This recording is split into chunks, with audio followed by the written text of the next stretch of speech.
مسائل حل ہونے کی طرف آئیں گے. اور تعلیم بچتی ہے دو ہاتھ سے، اور کوئی فریق اپنی غلطی تسلیم کرنے کے لیے تیار ہوتا نہیں ہے. بیوی کو چاہیے کہ وہ اپنے شوہر کی نفسیات کو پرکھنے کی کوشش کرے.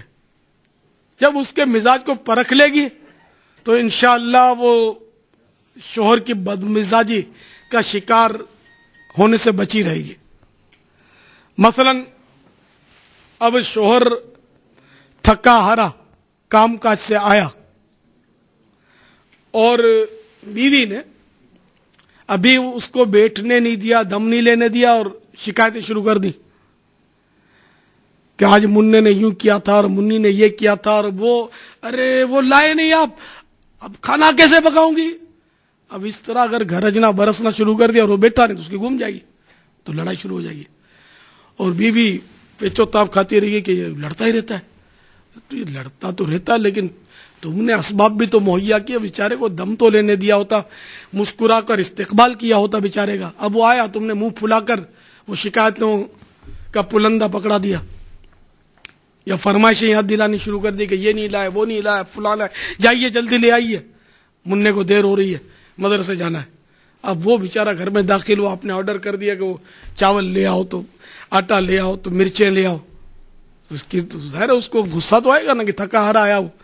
تو اس لیے اگر عورت شوہر کی نفسیات کے مطابق برتے گی، اس کو آرام پہنچائے گی، اس کی خدمت میں کوتاہیاں نہیں کرے گی، تو انشاءاللہ جھگڑا نہیں ہوگا، بہت ہی کم ہوگا.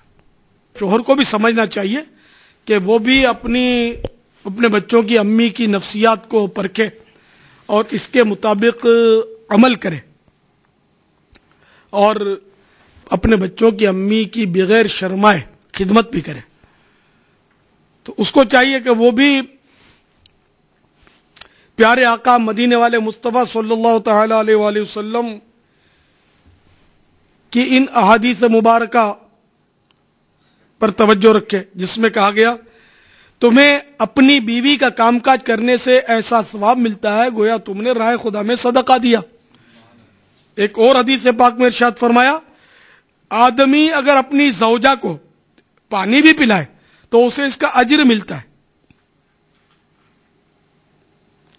تو جب خدمت دونوں طرف سے ہوگی تو انشاءاللہ محبتیں بڑھتی چلی جائیں گی. بڑی تعجب والی بات کر رہے، شوہر کس طرح بیوی کو پانی پلائے خدمتیں کرے گا. کسی کو پتہ چلے کہ یہ دیکھو کیسا آدمی ہے، بیوی کو پانی پلاتا ہے، بیوی خدمتیں کرتا ہے، تو لوگ ہنسیں گے نہیں اس کے اوپر؟ ٹھیک ہے، ان کو ہنسنے دیجئے اور اپنے لیے آخرت کا رونا مقرر کر لیجئے. دونوں میں سے ایک تحفہ قبول فرما لیجئے، تو یقیناً آخرت کا رونا کوئی قبول نہیں کرے گا. اور اس میں کیوں ہنسیں گے؟ اس میں ہنسنے کی کیا بات ہے؟ بیوی کو اگر پانی اٹھا کر پلا دیا تو کیا ہوا؟ آپ کو پتا ہے پانی تو کتے کو بھی پلانے والے کے واقعات ہیں. چنانچہ ایک حدیث شریف میں یہ مضمون موجود ہے کہ ایک کتا شدت پیاس سے جاں بلب تھا ایک کنویں کے کنارے اور گیلی مٹی چاٹ رہا تھا. تو ایک شخص وہاں سے گزرا، اس کو بڑا ترس آیا، اب ڈول بھی نہیں تھا، تو کسی طرح بھی اس نے اپنا موزہ کنویں میں ڈالا، پانی نکالا اور اس کتے کو اس سے پانی پلایا. اللہ تعالیٰ کو اس کی یہ ادا پسند آ گئی اور فرت ہو گئی. سبحان اللہ. تو حدیثوں کا واقعہ ہے. تو اللہ تعالیٰ نکتہ نواز ہے، اس کی رحمت بہت بڑی ہے. تو جب کتے کے ساتھ حسن سلوک کی بھی یہ صورت ہے تو بیوی تو پھر بیوی ہے بیچاری، شریک حیات ہے. تو وہ بیمار پڑے گی تو کیا اس کا بھاؤ نہیں پوچھیں گے آپ؟ سڑک پہ ڈال دیں گے، اس کو مرنے دیں گے، تڑپنے دیں گے، اس کو پانی نہیں پلائیں گے کیا؟ تو دوا نہیں لا کر دیں گے آپ؟ احسان تو کرنا ہوگا نا اس پر. تو اس لیے یہ تو کوئی نالائق ترین شخص ہوگا جو ایسا سوچے گا کہ بیوی کا کام کر دیا تو اب اس پر ہنسے گا. تو جاہلوں کا کام ہے. کبھی بھی باشعور آدمی ایسا سوچ بھی نہیں سکتا. گھر میں تو دونوں ایک دوسری خدمت کریں گے، اس میں کیا ہے؟ کوئی حرج نہیں. اور حدیثوں میں جب اس کی فضیلت بھی بیان کر دی گئی، ترغیب بھی آ گئی، تو مدینہ مسلمان کے لیے میرے آقا مدینے والے مصطفیٰ صلی اللہ تعالی علیہ وآلہ وسلم سے بڑھ کر کیا بات ہے؟ ان کے فرمان کے سے بڑھ کر کون سی بات ہے؟ واللہ تعالی اعلم ورسولہ اعلم عز وجل وصلی اللہ تعالی علیہ وآلہ وسلم صلو علی الحبیب صلی اللہ تعالی علی محمد. جو بڑی مفید باتیں آپ ارشاد فرما رہے ہیں. گھروں میں بڑے مسائل ہیں.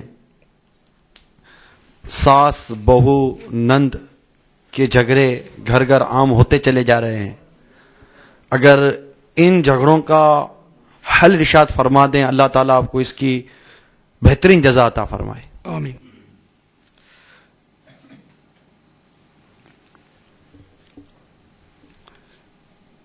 عورت جب بیاہ کر دوسرے کے گھر جاتی ہے تو ایک غیر محسوس احساس کمتری شاید اس کے دل میں اتر جاتا ہو کہ اب میں جہاں جا رہی ہوں وہاں میں اکیلی ہوں.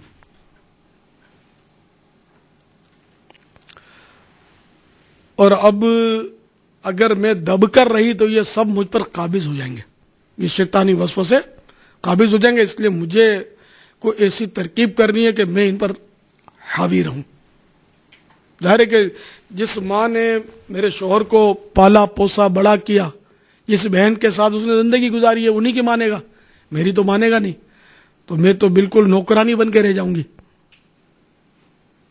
تو اب یہ کہ اس طرح کے جذبات اس کے دل میں شیطان ڈالتا ہوگا, تو یہ جذبات لے کر یہ پہنچی تو اب ظاہر ہے کہ پھر تو بہت مشکل ہے کہ بیڑا پار ہو, بیڑا غرق ہی ہونا ہے.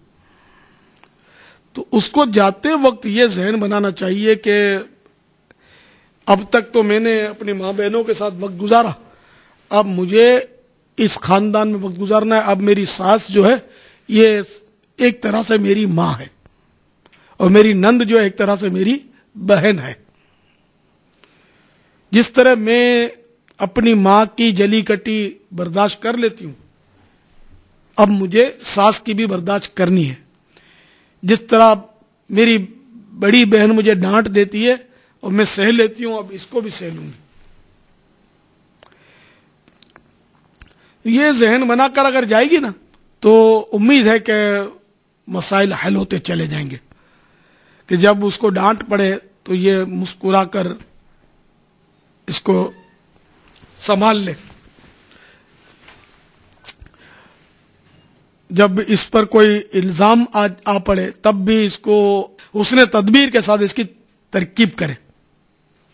اگر اس نے شور مچا دیا اور دائیں دھوں کر دی تو پھر گھر چلنا بہت مشکل ہوتا ہے. تو حکمت عملی نرمی اور پیار سے اس نے کام لینا ہے. نرمی کے بغیر یہ گھر بسا نہیں سکے گی, بہت دشواریاں اس کو درپیش ہوں گی. کہ جہاں کام نکلوانا ہوتا ہے وہاں نرمی کرنی ہوتی ہے. اچھا کام نکلوانے کے لیے بھی نرمی ہوتی ہے, اور برا کام اور دنیاوی کام کے لیے بھی جو لوگ نرمی ہی تو کرتے ہیں. اکثر دنیاوی کام کے لیے نرمی کی مثال میں یوں دوں آپ کو کہ دکاندار جو ہے, حالانکہ دکاندار ایک اچھی خاصی پارٹی ہے, بہت پیسے والا آدمی ہے, بڑی دکان لے کے بیٹھا ہے, اور ایک غریب آدمی گاہک بن کر جب اس کے پاس آتا ہے تو وہ چاہتا ہے کہ یہ گاہک اس کا واپس نہ جائے.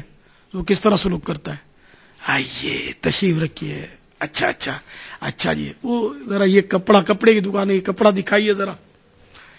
اب وہ ایک تھان کی طرف اشارہ کرتا ہے, وہ 10 تھان کھول کے ڈال دیتا ہے اس کے آگے.